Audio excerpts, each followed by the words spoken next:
Public speaking begins with a desire to present and hopefully to be present. Modernity in transition has us in a river of light and panic and complacency, and it's hard to know in the mix of that what is worth saying. What have we heard too much of?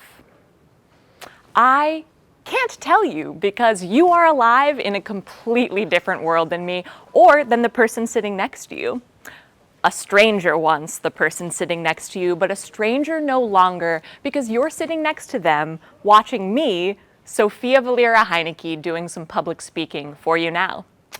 We all have separate worlds, and I'm hoping we can bring them together for the next 10 minutes to think about what we say and when it can be witnessed as public speaking. Does that sound okay? Yeah. Awesome. Okay.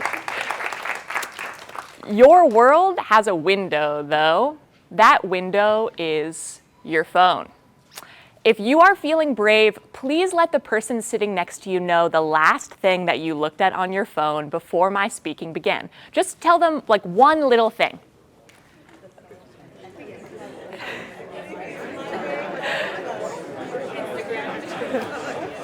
All right.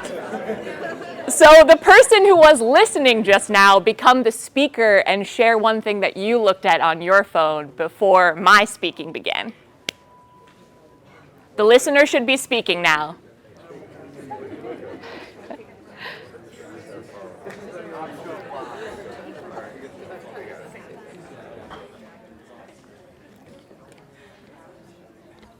Okay. So here in the front, do you both feel like you are listening to each other? Awesome. I love to hear that. Because just like voice is more than sound, speaking is more than allowing words into the air. It is communication. Communication is exchange.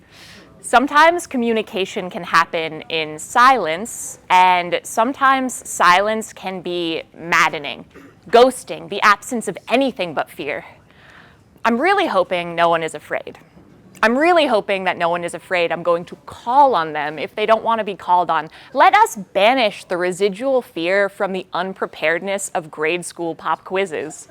Let us get away from not being right or good enough. Sometimes in the doctor's office as a kid, I would get stickers, rewards for not feeling my pain or for feeling my pain and suppressing the urge to cry about it. Here, I would like the reward for me moving through my fear to be your company, but still, I do love stickers. Recently, I was in a place covered top to turn with stickers like imagine. And if it helps you imagine, you could close your eyes now. Imagine you are walking down a hallway where every sticker that was ever created was placed and exists. What were those stickers for? Who placed them and why? If you don't care about stickers, you could ask yourself, why not? And you can open your eyes now if you'd like.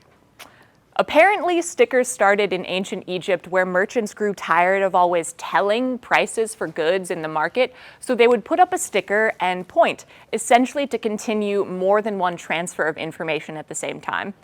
It's really hard to have more than one conversation at the same time.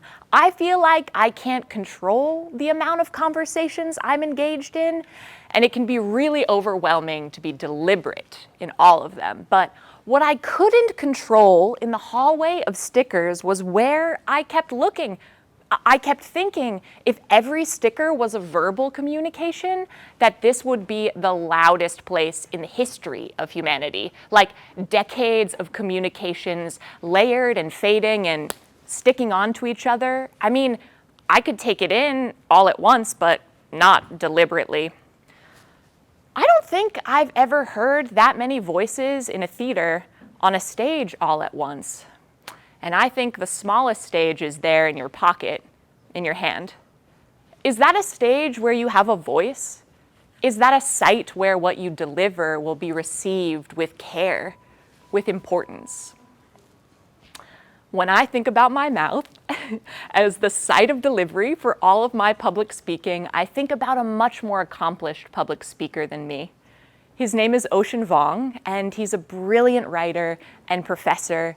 And in an interview one time, he said, "My family is traditionally Buddhist, and so every day before school, my mother would get me to the altar, and we would start this sort of roll call to name the people in our family and to bless them and to think about them and to tend to them and to ourselves." And so spirituality began with care, rooted in physical bodies. And I think about that now in everything I do, writing, sitting with you now. How do I do it with care? Ocean notes that within the temples, contained within many Buddhist households, that you take off your shoes as a sign of respect. He continues saying, "I'm going to take off my shoes to enter something important. I'm going to give you my best self. I want my words to be deliberate. I'm going to take off the shoes of my voice so that I can do the work I need to do and do it with care." To care about what we say, I think we need to think about the sound of the words as they're coming out of our mouths, how meaningful it is to speak face to face. I think about what is speaking through me. I think about the great conduit of otherworldly energy that is Sun Ra, the musician and thinker. Yeah, do we know him? "No words are dead," said Sun Ra in his 1971 speech to UC Berkeley students. "You just don't know where they came from." He reminds us that gospel was once God's spell, and convicts are not just convicted people with titles inflicted upon them, but people living with conviction, with thoughts and feelings and something to share about how they arrived at those. Speak to the person you were speaking with earlier and let them know if what you shared from your phone is meaningful.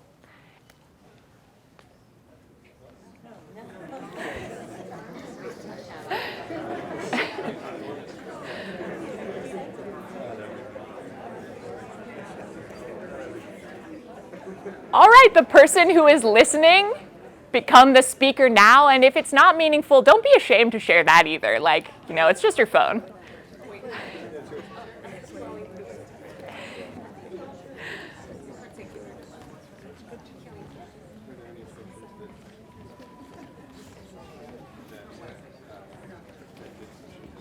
All right, everyone, give me a nod if it feels easy here and now to speak about what is meaningful and listen to it be spoken about. Is it easy or is it not easy? Okay, it's pretty easy. I like that. That's about like 70% of you. Cool.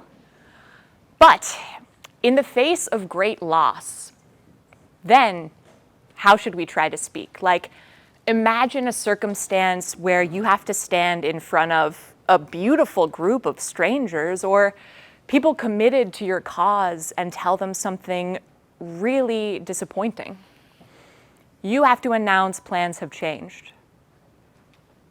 I've done it pretty bad a couple of times. Sometimes in the face of this kind of great loss and speaking about it, I will endlessly spiral into conversation with myself about how I could have spoken better, more loudly, softly, clearly about something entirely different that would have made you care, that would have made you like me. I'm thinking of someone else, actually, not me, who had really fought and really lost on a public stage.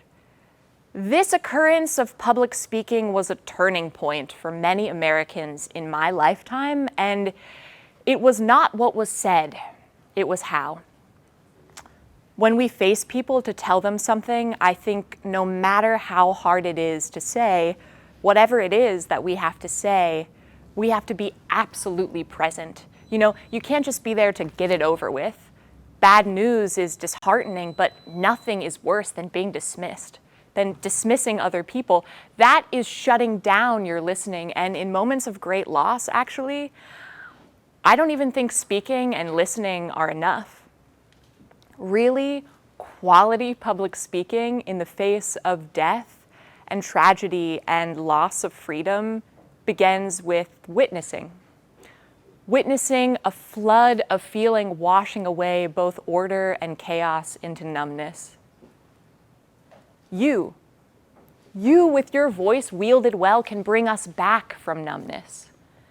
In witnessing no one is to blame, not even you who are addressing the lost.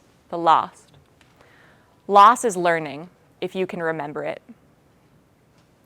When I am on the train home from here, there I hope not to be witnessed, but there I will be speaking with myself, a dialogue of accounting. How was that? Did that go well? Was the public engaged? Was I engaged with the public? Were they engaged with each other against me? Ugh.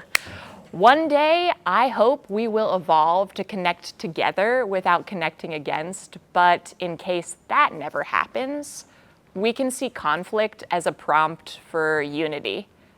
Not us versus them, but us understanding ourselves in our multiplicity of needs. Silence, sound, speaking, monologue, all a place to work things out. And then, in the final moments of speaking for me today, I will pray. I will speak and in silence be spoken to, hoping that I will garner the knowledge to better witness and better connect with you, who were once strangers to me and to each other, to witness together what may have remained private without the bravery and mercy of communication. Even if I lose the thread, I still stand to learn something if I hold on to the feeling next time I engage in public speaking. Thank you.